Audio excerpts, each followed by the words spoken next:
হরে কৃষ্ণ বন্ধুরা, কেমন আছো? আশা করি সবাই খুব ভালো আছো, সুস্থ আছো। তো আজকে দেখো, গোপু সোনা আর রাধারানী নাইট ড্রেস পরে শুয়েছিল, কারণ কালকে খুব ভারী ভারী জামা পরেছিল। ওই জামা পরে তো আর শয়নে দেওয়া যাবে না, তাই এই নাইট ড্রেসটা পরে আছে। তো আমি ভাবছি এবার স্নানটা করিয়ে দেবো। আর তোমাদের সাথে আমি একটা জিনিস শেয়ার করব, যে ভগবানকে চকচকে ঝকঝকে রাখার জন্য কি করবে।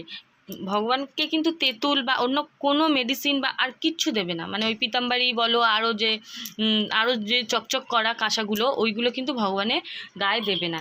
এবার কি দিয়ে তোমরা চকচক করবে? এই দেখো, এখানে আমি একটু বেসন নিয়েছি। বেসন দিয়ে ভগবানকে ভালো করে মালিশ করবে, দেখবে ভগবান কিরম চকচকে করে। এখন কিন্তু একটু দেখে নাও, ঠিক আছে, কেমন লাগছে। আর যখন আমি স্নান করানোর পরে তোমাদের সাথে ভিডিওটা শেয়ার করব, তখন দেখে নেবে, ঠিক আছে।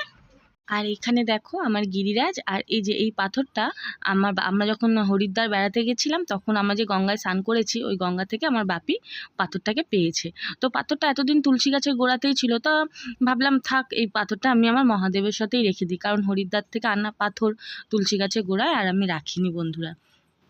তো এখানে দেখো আমার গিরিরাজ স্নান করে বসিয়ে দিয়েছি, আর এই যে ওইখানটায় আমার ভোলে বাবার কাছে আমি ওই পাথরটা ওখানে রেখে দিলাম, মানে আমি ভোলে বাবার সঙ্গে সঙ্গে ওনারও সেবাটা দিয়ে দেবো। আর এখানে আজকে আমি ভোগ দিয়েছিলাম বন্ধুরা কাঁঠাল। তো কাঁঠালটা খাজা, মানে একদম কচকচে, ভালো না, মিষ্টি সেরম নেই।